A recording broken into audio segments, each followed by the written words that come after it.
बाबा जी की हाल है? ठीक हो? तबीयत से ठीक है? चले हो बाबा जी? नहीं जी, बैठे तो रोजी बन गई बाबा जी? नहीं इधर आया उनका दसियो। हले हुने आए हो? हाँ जी, और आधा घंटा हो गया है। अच्छा, तबीयत ठीक है वैसे?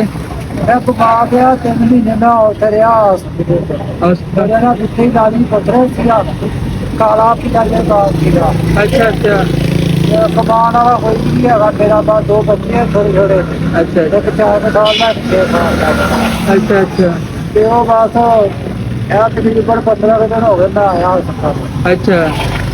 3 महीने बाद अस्पताल ही गया ते यही जरिया बाबा? बस आही जरिया जी अच्छा नहीं रब के घर सारी ਜਾਂਦਾ ਸੀਗਾ ਲੇਕਿਨ ਆ ਜਿਹੜਾ 3 ਮਹੀਨੇ ਦਾ ਹਸਪਤਾਲ ਰਿਹਾ ਨਾ ਥੋੜਾ ਥੋੜੇ ਬਹੁਤ ਖਰਾਬ ਹੋ ਤੁਹਾਡੀ ਹੁਣ ਤਬੀयत ਠੀਕ ਹੈ? ਤੇ ਅੱਜ ਅੱਗੇ ਨਾਲ ਬਿਹਤਰ ਆ ਤੇ ਲੇਕਿਨ ਅੱਜ ਹੀ ਲੈ ਕੇ ਆਇਆ ਵਾਪਸ। ਅੱਲਾ ਤੁਹਾਨੂੰ ਬਾਬਾ ਜੀ ਸਿਹਤ ਦੇਵੇ।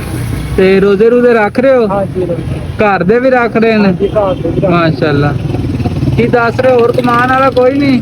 ਨਹੀਂ ਜੀ ਘਰ ਚੱਕਰ ਹੈ ਚਾਵਲਾਂ ਦੇ ਚੱਕਰ ਹੈ 4 ਸਾਲ ਦਾ 6 ਸਾਲ ਅੱਛਾ ਅੱਛਾ। ਉਹ ਜਿਹੜੇ ਆਂਦੋ ਕੀ ਚੱਕਰ ਹੈ ਕੋਈ ਰਾਸ਼ਨ ਰੂਸ਼ਨ ਹੈ ਘਰ? ਨਹੀਂ ਜੀ ਤੁਹਾਨੂੰ ਦੱਸਿਆ ਤਾਂ ਹੈ, 15 ਕੁ ਦਿਨ ਹੋ ਗਏ ਆਇਆ ਨੂੰ। ਅੱਛਾ ਅੱਜ ਪਹਿਲਾ ਦਿਨ ਆ ਤੁਹਾਡਾ? ਅੱਜ ਹੀ ਆਇਆ ਘਰ। ਅੱਛਾ ਅੱਛਾ।